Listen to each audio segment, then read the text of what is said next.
I call Deputy Seamus Healy. Before your government cut heating supports like the fuel scheme and the free electricity units, and remember these were cut in each of the last 3 years.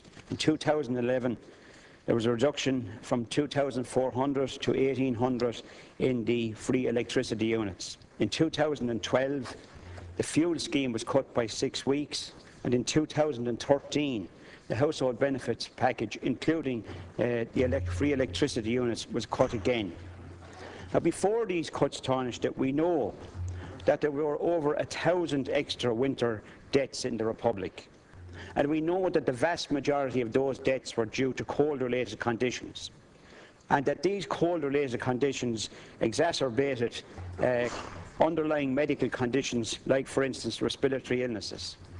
And we know these facts from professional research carried out and directed by Professor Goodman of the Dublin Institute of Technology, peer-reviewed, publicly funded through the Centre for Ageing Research and Development, and indeed launched by your colleague, Minister Pat Rabbitte.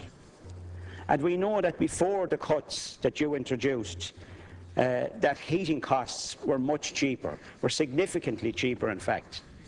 In the last 3 years, gas costs have increased by 22% in 2011, 8.5% in 2012, 2% in 2013, a total of 32.5%. Electricity, similarly, 14.8% of an increase in 2011, 5.9% in 2012, and 3.5% in 2013, 24.2%. And oil in 2012 alone went up by 18%.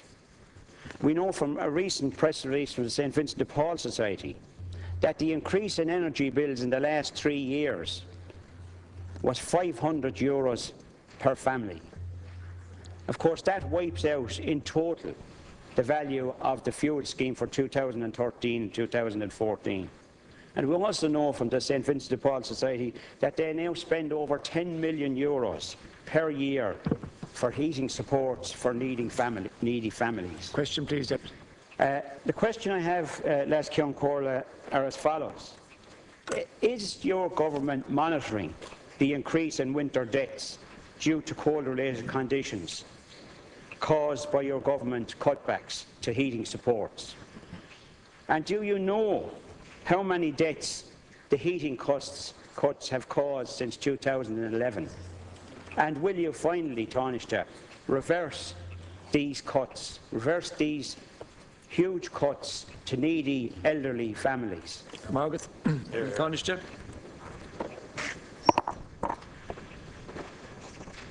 The government is very much aware of the increase in the costs of fuel and the pressure that is putting on households, on families, and on elderly people.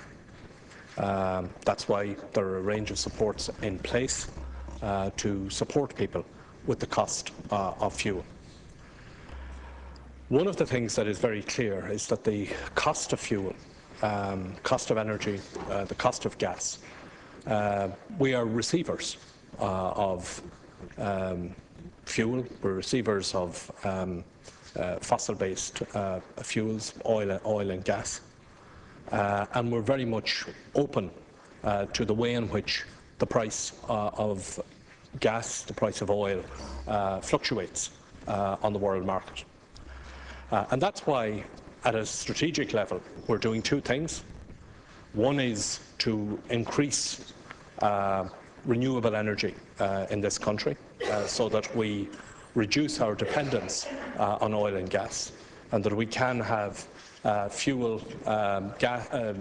electricity and energy that is supplied at a lower cost.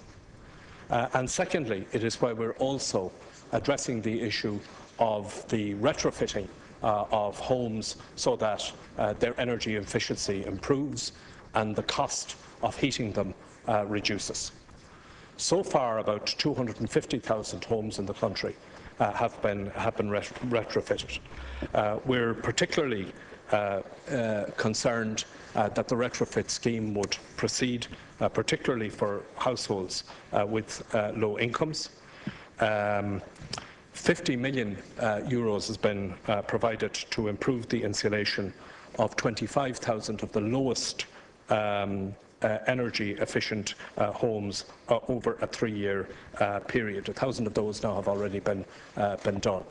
Additional funding has been provided to address the retrofitting of local authority owned homes so that their energy efficiency will increase. I think we have to look at this in 2 ways.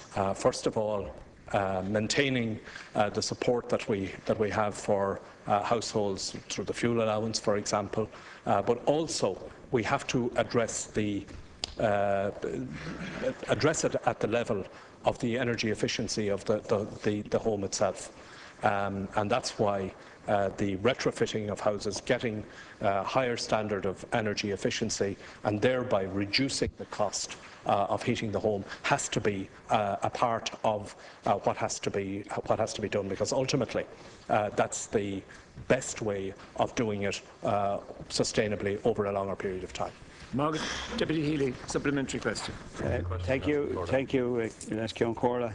Well, as usual, of course, Les Corla, the Taoiseach hasn't answered to any question I asked him. Yeah, It's usual performance here, and sometimes you wonder whether it's worthwhile asking any question.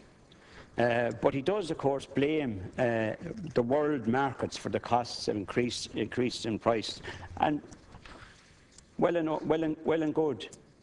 But his response to that, the Taoiseach's response to increased costs, is to cut supports to needy families, is to cut the fuel allowance, is to cut the free electricity units, is to cut the household packages. Taoiseach, your government has deliberately and knowingly cut heating supports. And we know that cold-related conditions mean extra winter deaths. This policy, Taoiseach, is an act of social vandalism. And it is a matter of life and death. And really, do we have to wait until there are more elderly deaths before we find out what the exact position is? So will you now answer the question? Will you ask the Central Statistics Office, for instance, together with the Centre for Ageing Research and Development, to find out, seeing as you don't know, find out how many deaths your cuts have caused since you came to power in 2011? And I'll ask you again, will you reverse the cuts, the huge cuts that have taken place over the last 3 years and which your government are responsible for? Thank you, Deputy. Final reply, Taoiseach. Well, you know, there are occasions in this House where allegations are made that are seriously over the top. And I think that the allegation that the Deputy has made in this particular case falls into that category. This government, let's concentrate now on dealing with. Let's concentrate on dealing with the problem. The issue of fuel costs is something that the government is hugely aware of and is seeking to address. And I've set out for you the way in which we are seeking to do that. What you're doing is you're asking me to ask the CSO to produce figures for us. We'll ask the CSO to produce figures for us. No problem with that. We'll ask for advice from anybody that has advice to offer to us in this area. Any of the organisations representing older people in this country, we'll listen to what they have to say. We'll hear what they have to say. We'll take advice from wherever we can get advice. But there is a difference, Deputy Healy, between hearing that advice, addressing it in a reasonable way, and making the kind of over-the-top hyperbole that you've just engaged in. We will do. You asked. No. Wait a second now. Wait a second. You asked. Would we ask the CSO? You asked. Would we ask the CSO to produce figures for us? The answer to that question. Let me be clear to you, because you accused me of not answering your question. The answer to your question, Deputy Healy, is yes, we will. Okay? That concludes leaders' questions, and now shortly we'll be going on to the order of business.